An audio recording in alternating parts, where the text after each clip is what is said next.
Xin chúc mừng tất cả những người đang bị bệnh vì đã xem được video này.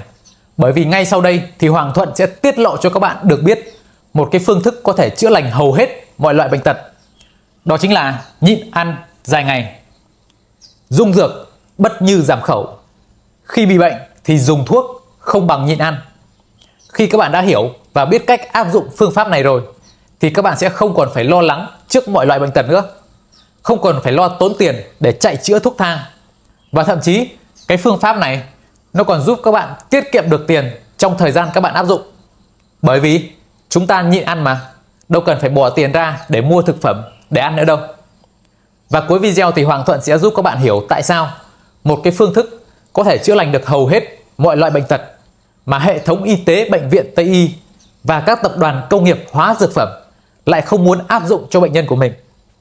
Nghe thì tưởng chừng có vẻ như là điên rồ, phản khoa học. Nhưng mà sự thật thì nó ngược lại hoàn toàn các bạn ạ.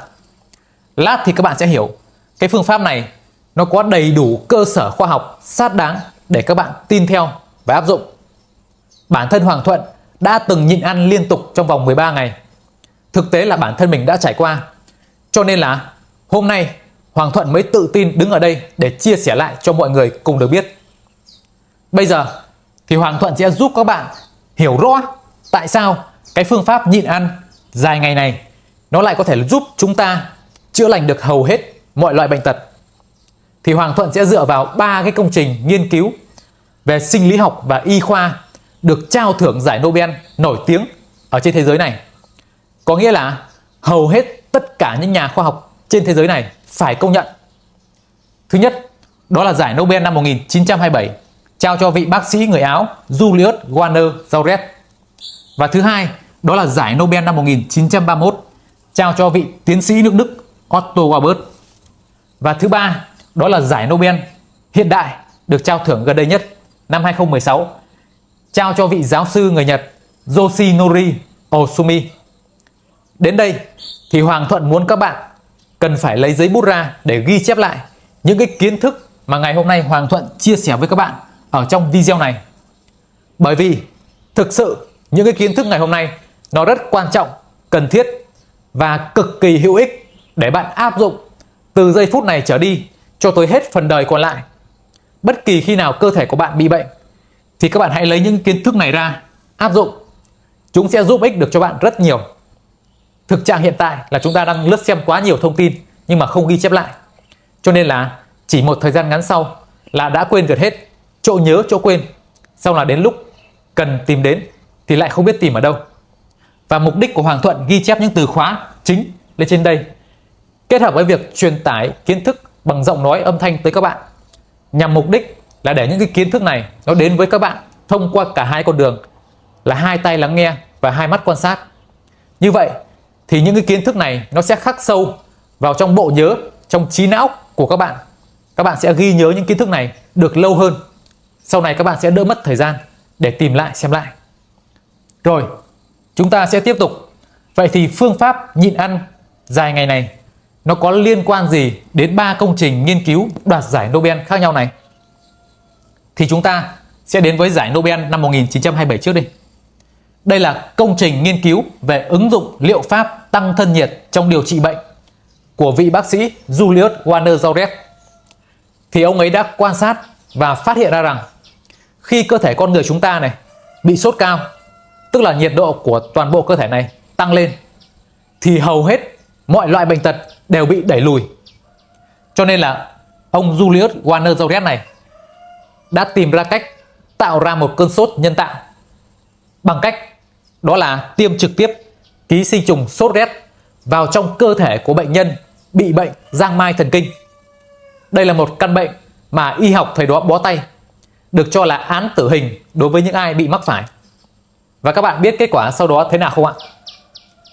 Kết quả sau đó đã khiến cả thế giới phải kinh ngạc.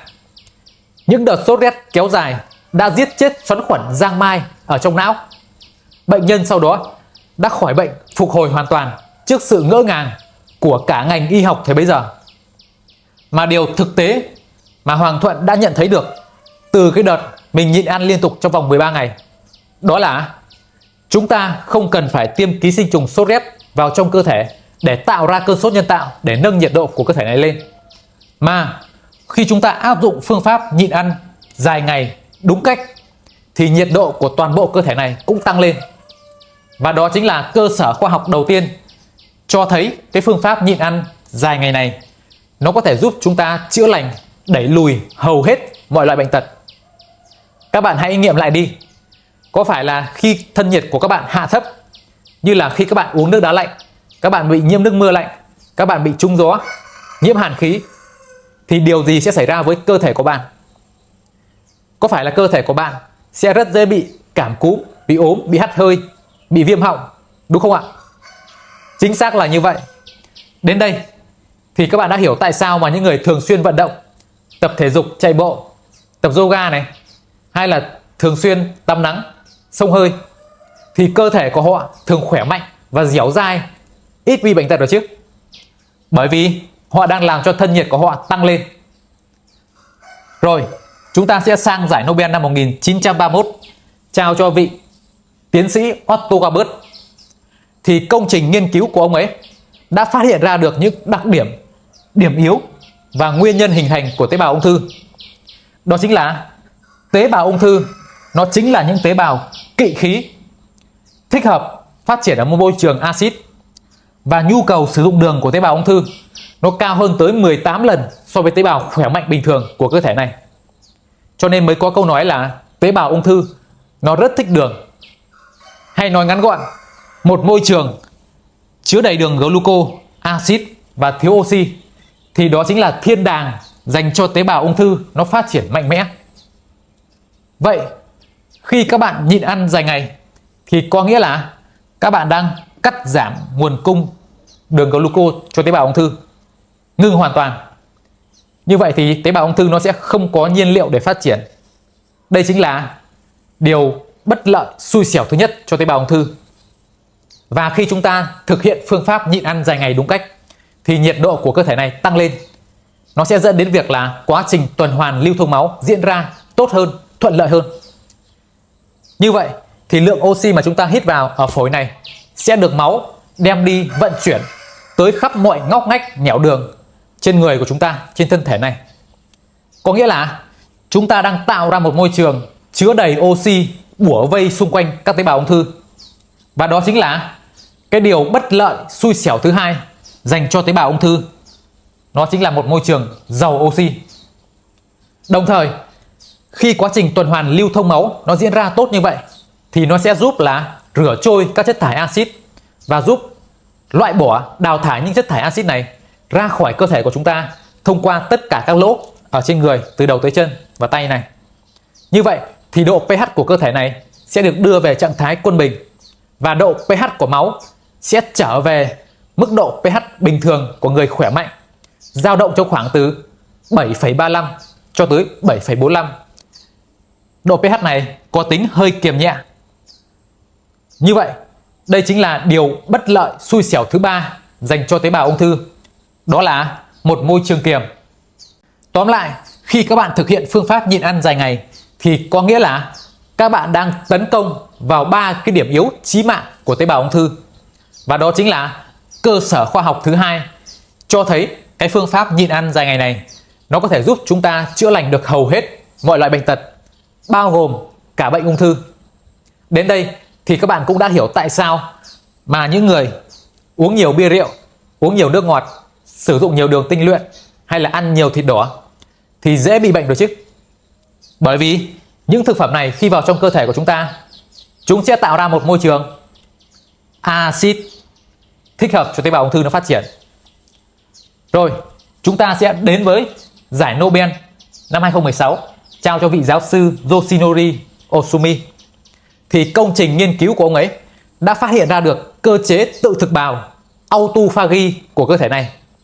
Có nghĩa là cơ thể của chúng ta nó có khả năng tự chữa lành, tự tái tạo, tự sửa chữa, tự phục hồi.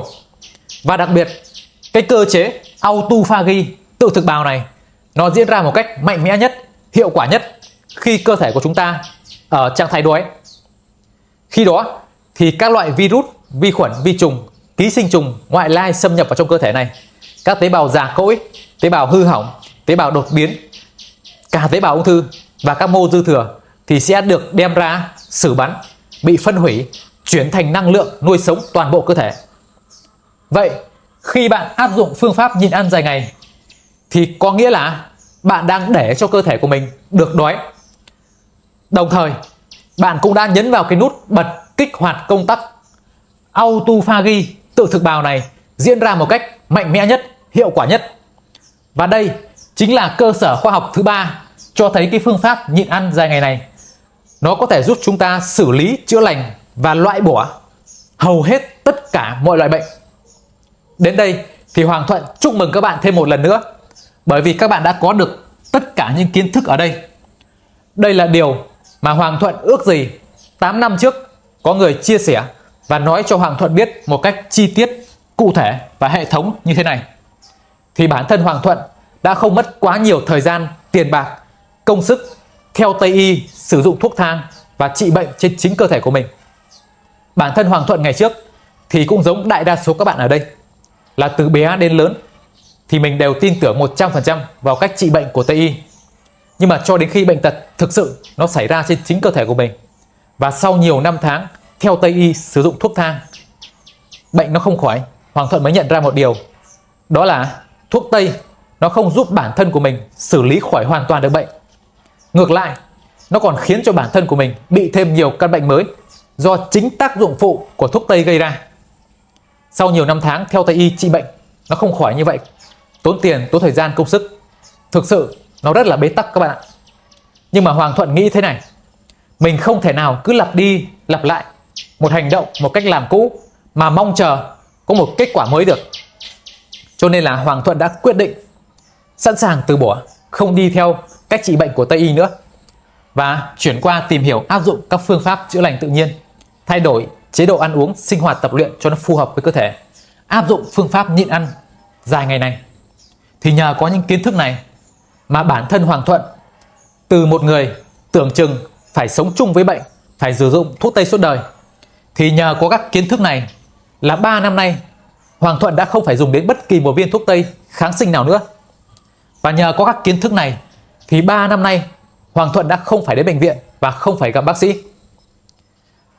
Và cái phương pháp nhịn ăn dài ngày này nó không phải là mới chỉ bắt đầu từ năm 2016 từ cái cơ chế tự thực bào autophagy này, mà cái phương pháp nhịn ăn này đã được con người chúng ta áp dụng từ hàng ngàn năm nay ở nhiều nền văn hóa khác nhau, đặc biệt là trong yoga Ấn Độ.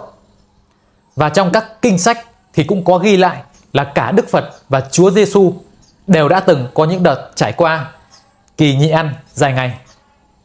Như vậy, cái phương pháp nhịn ăn dài ngày này nó không chỉ có đầy đủ các cơ sở khoa học xác đáng, mà thực tế nó còn đã được rất nhiều người áp dụng từ xưa cho tới nay và cho thấy hiệu quả. Và Hoàng Thuận là một nhân chứng sống đã từng nhịn ăn 13 ngày và hôm nay đứng ở đây chia sẻ lại cho các bạn. Vậy tại sao một cái phương thức có thể chữa lành được hầu hết mọi loại bệnh tật này lại không được hệ thống y tế, bệnh viện Tây y và các tập đoàn công nghiệp hóa dược phẩm áp dụng cho bệnh nhân, và thậm chí là họ không muốn bệnh nhân được biết đến cái phương pháp này? Theo các bạn là tại sao ạ? Rất đơn giản thôi. Bởi vì khi các bạn áp dụng phương pháp nhịn ăn dài ngày này thì họ không thể nào kiếm được tiền từ bạn. Ngược lại, nếu bạn sử dụng hóa xạ trị của họ thì họ sẽ kiếm được bao nhiêu tiền từ bạn? Từ 2 cho tới 150 triệu đồng. Nếu bạn đặt stent hẹp động mạch vành, họ sẽ kiếm được bao nhiêu tiền từ bạn? Trung bình là 72 triệu đồng tùy loại stent. Nếu họ tuyên án bạn bị mắc bệnh mãn tính, phải dùng thuốc Tây suốt đời, và họ có thể là bán thuốc suốt đời cho bạn, thì họ sẽ kiếm được bao nhiêu tiền từ bạn? Rất nhiều tiền. Và cho dù họ có mở ra các lớp dạy cách nhịn ăn dài ngày cho bệnh nhân và thu tiền học phí, thì họ cũng không thể phát triển công việc sau đó được. Bởi vì những người sau khi học xong sẽ về dạy lại cho các thành viên, anh em, bạn bè trong gia đình, và dần dần thì sẽ không có ai đến chỗ họ để học nữa. Tức là họ hoàn toàn không thể nào mà độc quyền cái phương pháp nhịn ăn dài ngày này được. Nhưng mà còn với hóa xạ trị, với thuốc Tây, với đặt stent thì họ hoàn toàn độc quyền và kiểm soát. Họ đăng ký bảo hộ thương hiệu, quyền sở hữu trí tuệ. Và như vậy bệnh nhân đi theo hướng này phải phụ thuộc vào họ.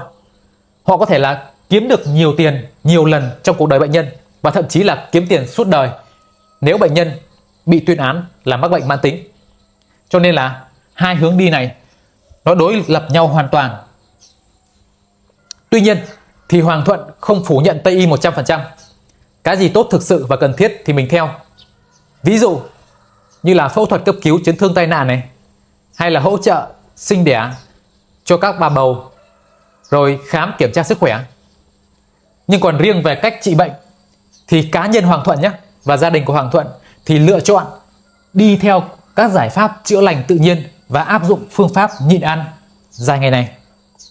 Bởi vì bản thân Hoàng Thuận đã từng phải sống trong những năm tháng bệnh tật theo Tây y và thuốc thang. Thực sự khoảng thời gian đó nó rất là dài, đầy buồn tẻ và âu lo. Hoàng Thuận đã trải qua rồi, cho nên là rất thấu hiểu và đồng cảm.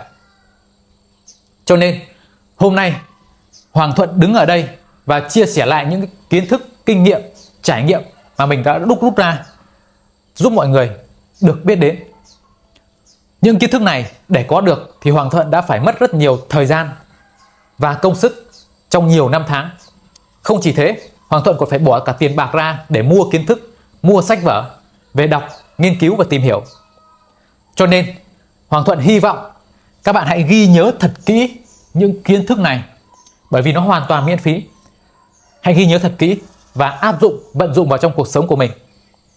Còn về cách thức Hoàng Thuận áp dụng phương pháp thực hiện nhịn ăn dài ngày thì Hoàng Thuận có một chuỗi video chia sẻ lại chi tiết từng bước mà Hoàng Thuận đã áp dụng. Các bạn cần phải chuẩn bị những gì trước khi nhịn ăn, không chuẩn bị tức là đã chuẩn bị cho sự thất bại.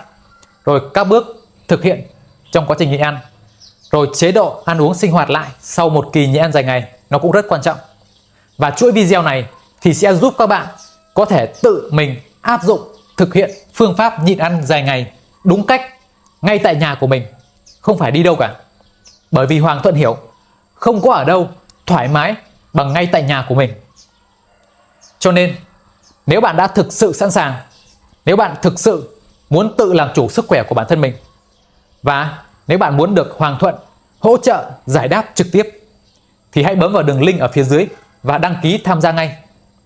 Cơ thể của chúng ta nó luôn có khả năng tự chữa lành, tái tạo, phục hồi, tuyệt diệu, thông minh hơn bất kỳ vị bác sĩ nào ở ngoài kia.